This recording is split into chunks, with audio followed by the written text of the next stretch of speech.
امید کی روشنی۔ یہ بات جو میں بیان کرنے جا رہا ہوں حقیقت پر مبنی ہے اور گزشتہ سال کی بات ہے۔ بچپن سے میری عادت باغ میں جا کر سیر کرنے کی رہی ہے۔ کبھی جلدی اٹھ جاؤں تو صبح کے وقت، ورنہ اکثر اوقات شام کی سیر ضرور کرتا ہوں، اور خاص طور پر جب موسم صاف اور ہلکی ہلکی ہوا چل رہی ہو تو سیر کرنے کو دل کرتا ہے۔ موسم میں آہستہ آہستہ تبدیلی آ رہی تھی، ہوا میں ٹھنڈک تھی اور صبح کے وقت خنکی ہوتی تھی۔ بہار کے آغاز کے دن تھے جب ہر طرف نئی زندگی پیدا ہوتی تھی۔ پتے پھر سے ہرے بھرے ہو جاتے ہیں اور رنگ برنگ کے پھول کھلتے ہیں۔ ایسے ہی موسم میں ایک دن میں شام کے وقت باغ کی سیر کر رہا تھا۔ میرے ارد گرد لوگ مختلف قسم کی ورزش کرتے نظر آ رہے تھے۔ ویسے کچھ لوگوں کی ورزش کرنے کی حرکات بڑی عجیب سی ہوتی ہیں، وہ ورزش کم اور پاگل پن زیادہ لگتا ہے۔ بہرحال میں تو صرف پیدل چلتا ہوں کیونکہ صحت کے لیے بہت ضروری ہے۔ کچھ لوگ اپنی فیملی کے ساتھ سیر کر رہے تھے اور ان کے بچے ادھر ادھر بھاگ رہے تھے۔ یوں ہی سیر کرتے ہوئے میں چلتا جا رہا تھا۔ میری دائیں طرف گھاس کی میدان میں چند بچے گیند کے ساتھ کھیل رہے تھے اور کچھ بچے ایک دوسرے کے پیچھے بھاگ رہے تھے۔ میں ان سب کو دیکھتا ہوا اپنی سوچوں میں گم چلتا جا رہا تھا کہ میری نظر بائیں جانب ایک درخت کے نیچے بیٹھے ہوئے بچے پر پڑی جو گھاس پر درخت سے ٹیک لگا کر لیٹا ہوا تھا۔ اس کے کپڑے پھٹے پرانے تھے۔ اسے یوں پڑا دیکھ کر دکھ ہوا اور دل نے کہا کہ چل کر اس سے بات کرنی چاہیے۔ جیسے ہی میں اس بچے کے پاس گیا تو وہ چونک کر اٹھ بیٹھا اور بڑے اداس نظروں سے مجھے دیکھنے لگا، لیکن بولا کچھ نہیں۔ پتہ نہیں کیوں اس کو دیکھ کر مجھے یوں لگا کہ جیسے ساری کائنات اداس اور خاموش ہے اور بہار کے بجائے خزاں کا موسم ہے۔ میرا اندازہ ہے کہ اس بچے کی عمر 13 یا 14 سال کی ہوگی۔ میں اس کے پاس بیٹھ گیا۔ بیٹا تمہارا کیا نام ہے اور تم اتنے پریشان کیوں ہو؟ میں نے بڑے پیار سے اس بچے سے پوچھا۔ اس نے اپنی بڑی بڑی کالی آنکھیں اٹھا کر مجھے دیکھا اور تھوڑی دیر خاموش رہا، پھر کمزور سی آواز میں بولا، میرا نام احمد ہے اور میں نے کئی دن سے ٹھیک سے کھانا نہیں کھایا۔ احمد کی یہ بات سن کر میرا دل دکھ سے بھر گیا اور سوچا کہ میں اس کے لیے کیا کر سکتا ہوں۔ لیکن ایسا کیوں ہے کہ تم نے کھانا نہیں کھایا؟ میں نے پوچھا۔ احمد نے جن نظروں سے میری طرف دیکھا وہ میں آج تک نہیں بھول سکا۔ ان آنکھوں میں کتنے ہی خواب تھے، کتنی ہی حسرتیں تھیں۔ میں خراب حالات کی وجہ سے کچھ زیادہ نہیں پڑھ سکا اور گھر میں صرف میں ہی ہوں۔ اپنی امی کے ساتھ رہتا ہوں۔ محنت مزدوری بھی کی، لیکن جن کے لیے کام کرتا تھا وہ مارتے زیادہ تھے اور پیسے نہ ہونے کے برابر دیتے تھے، تو کچھ سمجھ نہیں آ رہا تھا کہ کیا کروں، سو بس یہاں چلا آیا۔ کیا تمہارے ابو کام کرتے ہیں؟ میں نے احمد سے پوچھا۔ وہ فوت ہو چکے ہیں، احمد نے سر جھکا کے جواب دیا۔ دیکھو احمد بیٹا، آسمان کس قدر صاف اور روشن ہے۔ ہلکے نیلے آسمان پر سفید چمکتے ہوئے بادل اور ہلکی ہلکی چلتی ہوئی ہوا اور اس باغ میں کھلتے ہوئے رنگ برنگ کے پھول اور ان کی خوشبو پر سب چیزیں ہمیں کہہ رہی ہیں کہ اللہ کی واحد ذات پر بھروسہ کرو اور ہمت مت ہارو۔ اللہ ہمت ہارنے والوں کے ساتھ نہیں دیتا۔ امید کا دامن تھام کر رکھو کیونکہ اس امید کی روشنی میں اللہ کا نور ہے جو تمہاری مدد کرے گا۔ یہ کہہ کر میں نے احمد سے کہا کہ اٹھو اور میرے ساتھ آؤ۔ میں احمد کو لے کر باغ کے اس حصے کی طرف چل دیا جہاں کینٹین تھی تاکہ کچھ کھانے کا بندوبست ہو جائے۔ میں راستے میں احمد سے باتیں کرتا رہا لیکن وہ خاموش رہا۔ پھر میں نے بھی زیادہ باتیں نہ کی اور اس کے ساتھ ساتھ چلتا رہا۔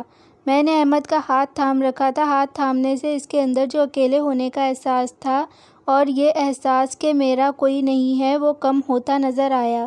اس کو احساس ہوا کہ کوئی اس کے ساتھ ساتھ ہے اور اس کی بات سن رہا ہے۔ یہ احساس جو خود اعتمادی کا تھا احمد کے لیے بہت ضروری تھا کیونکہ یہی احساس اس میں ہمت دے گا اور وہ اپنے آپ پر اعتماد کرے گا۔ ہم دونوں کینٹین میں پہنچ کر درمیان میں رکھی ہوئی کرسیوں پر بیٹھ گئے۔ میں نے بیرے کو بلا کر کھانے وغیرہ کا آرڈر دیا اور احمد کی طرف دیکھا۔ وہ سر جھکا کے اپنی انگلیوں کو مسل رہا تھا۔ احمد بیٹا، کسی بھی مسئلے کا حل پریشان ہونے میں نہیں ہے بلکہ اس کا حل تلاش کرنے کے لیے اٹھ کر بیٹھنا ہوتا ہے اور سر جھکا کر نہیں بلکہ سر اٹھا کر چلنا ہوگا تاکہ تم آگے دیکھ سکو۔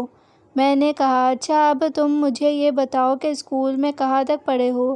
یعنی کون سی کلاس تک تعلیم حاصل کی ہے؟ میں نے احمد سے پوچھا۔ انکل، میں نے ابو کی زندگی میں کلاس 8ویں تک پڑھا اور پھر ان کے فوت ہونے کے بعد نہیں پڑھ سکا کیونکہ فیس کے پیسے نہیں تھے۔ احمد بیٹا، تم کون سے اسکول میں جاتے تھے؟ میں نے پوچھا۔ انکل، میں گورنمنٹ کے ماڈل ہائی اسکول میں جاتا تھا لیکن اب نہیں جاتا ہوں، احمد نے جواب دیا۔ ابھی ہم یہ باتیں کر رہے تھے کہ کھانا آ گیا۔ میں نے احمد نے کھانا کھایا اور مزید کھانا احمد کے والدہ کے لیے پیک کر لیا۔ اچھا احمد، میں تمہارے گھر جانا چاہتا ہوں تاکہ تمہاری والدہ سے مل سکوں، میں نے پوچھا تو احمد نے بڑے خوش ہو کر کہا، ہاں ضرور، آئیے میں آپ کو گھر لے چلتا ہوں۔ وہاں سے ہم نے رکشہ لیا اور تھوڑی دیر میں احمد کے گھر پہنچ گئے۔ گھر کیا تھا، بس ایک کمرہ تھا اور اس کے ساتھ ایک باتھ روم تھا۔ کمرے میں ایک چارپائی، 2-3 کرسیاں اور ایک میز تھا۔ وہ 2 عدد صندوق پڑے تھے۔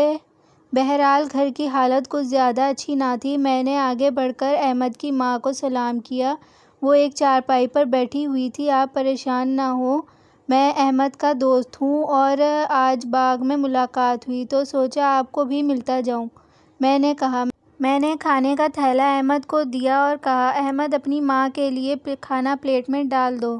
اس نے ماں کے آگے اخبار کا ٹکڑا رکھ کر اس پر کھانا لگا دیا اور اس کی ماں کھانا کھانے لگی۔ کھانے سے فارغ ہونے کے بعد میں نے ان سے کہا، ماں جی، میرا ایک دوست ایک اسکول کا پرنسپل ہے، میں اسے وہاں لے جاتا ہوں، میں احمد کی پڑھائی کے لیے کچھ کرنا چاہتا ہوں، آپ کو اعتراض تو نہیں؟ اس نے روتے ہوئے، اس کے باپ کے جانے کے بعد میرے لیے سب کچھ ختم ہو گیا، مجھے اس کی پڑھائی کی بہت فکر ہے کیونکہ یہ پڑھ لکھ جاتا ہے تو پھر سب کچھ بن جائے گا۔ میں ان کے خیالات کی قدر کرتا ہوں میں نے ان سے کہا کہ آپ بالکل فکر نہ کریں، یہ ضرور پڑھے گا اور میں اس کو ساتھ لے جا رہا ہوں تاکہ اس سلسلے کی ضروری کارروائی کی جا سکے۔ تو انہوں نے کوئی اعتراض نہ کیا اور احمد کو لے کر اپنے دوست کے گھر گیا جو ایک اسکول میں پرنسپل تھا۔ میں نے احمد کی کہانی بیان کی اور کہا کہ کسی طرح بھی ہو اس کا اسکول میں داخلہ ہونا چاہیے اور فیس کے پیسے میں خود دوں گا۔ میرا دوست ایک اچھا اور خدا ترس انسان تھا۔ اس نے کہا کہ آپ بالکل فکر نہ کریں، صبح اسکول کے اوقات میں احمد کو لے کر آئیں۔ اگلے دن میں احمد کو لے کر اسکول گیا اور تقریباً سارا دن اس کام میں لگ گیا اور آخرکار احمد اسکول میں پھر سے داخل ہو گیا۔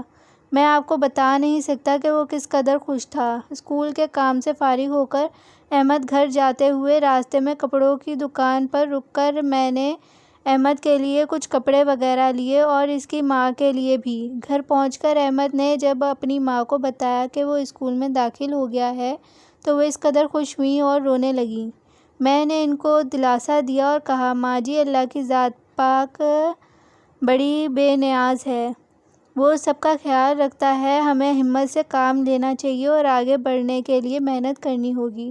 میں نے احمد سے کہا، یہ دنیا اور زندگی ہر طرح کے حالات اور واقعات سے بھری پڑی ہے، یہاں اچھے بھی ہیں اور برے بھی ہیں، تمہیں محنت کرنی ہے اور اپنے آپ کو اس مقام پر لے جانا ہے جہاں تم ایسے ہی دوسرے لوگوں کی مدد کر سکو۔ احمد بیٹا، زندگی میں تعلیم حاصل کرنا بہت ضروری ہے کیونکہ یہی تعلیم ہمیں ایمانداری اور نیک نیتی سے کام کرنے کا سبق دیتی ہے۔ ایسی تعلیم کی وجہ سے امید ہمارے ساتھ رہتی ہے اور اپنے آپ میں ہمت پیدا کرتی ہے تاکہ ہر طرح کے حالات کا مقابلہ کیا جا سکے۔ یہ کہہ کر میں وہاں سے چل دیا اور احمد سے کہا، میں تمہاری فیس دیتا رہوں گا اور اس بات کا دھیان رکھوں گا کہ تم ٹھیک طریقے سے پڑھ رہے ہو کہ نہیں۔